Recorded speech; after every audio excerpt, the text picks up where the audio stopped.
Click File, Open, and go into your removable disk, Toolbox.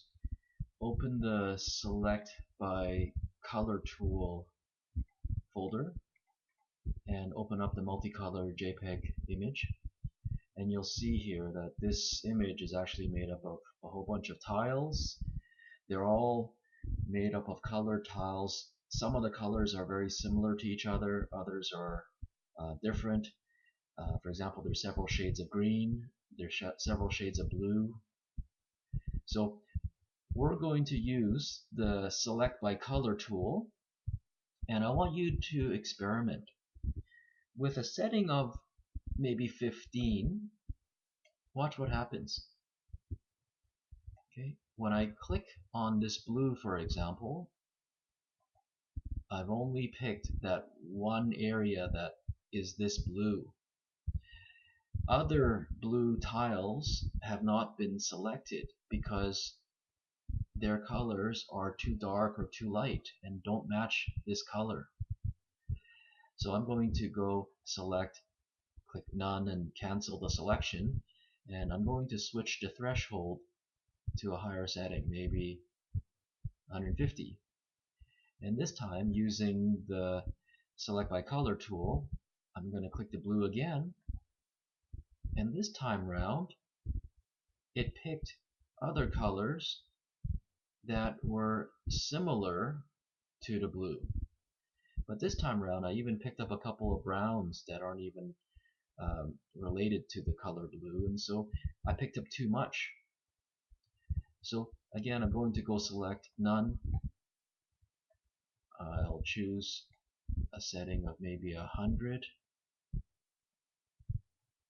and I'll see what happens this time. Using the Select by Color tool, I click here, and then this time I picked this tile and this tile because they are close, but it didn't capture these other blue tiles. So essentially, by changing the threshold from low to high, you're telling the computer how precisely the colors have to match to be selected. Very low thresholds mean that you will only select colors that are very close matches, whereas very high thresholds mean that the colors don't even have to be too close to be selected. Now, I'm going to just click Select, None, and I'm going to drag it a little bit higher, maybe 120, and this time I click, and this time I've selected quite a few tiles that are very close to blue. I've got a gray, I've got a lavender, I've got a purple. And while those tiles are selected, if I want to add other colors, I can press the Shift key and hold it down, and I can click other tiles that are different colors and watch what happens. If I left click here, I've now selected some light blues as well as some other colors. Okay, so while some of these tiles are selected, I want to go up to the Colors menu and click the Hue and Saturation option, and that will open up a dialog box that looks like this. And there are three sliders that represent hue, lightness, and saturation. And watch what happens when I drag the hue and increase the value of the hue. And watch what happens when I decrease the hue. Okay? And also watch what happens when I click and drag the lightness.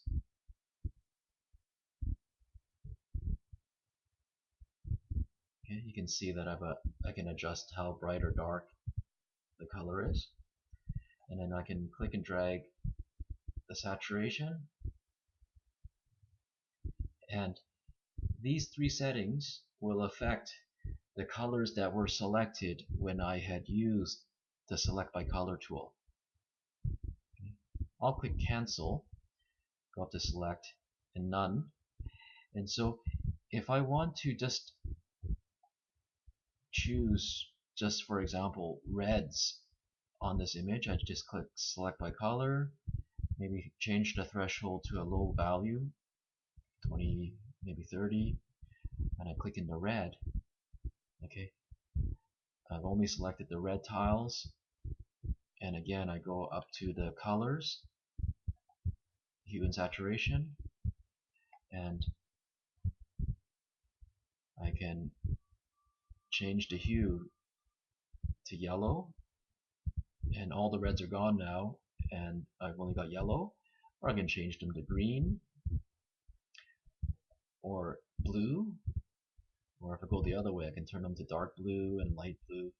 You can basically replace colors using this tool. Likewise, you can change how bright or dark it is, and you can also change the saturation, how heavy it is. Okay, I'm going to cancel, turn it back, and this tool allows you to select a color and replace that color using the hue and saturation menu under the colors menu.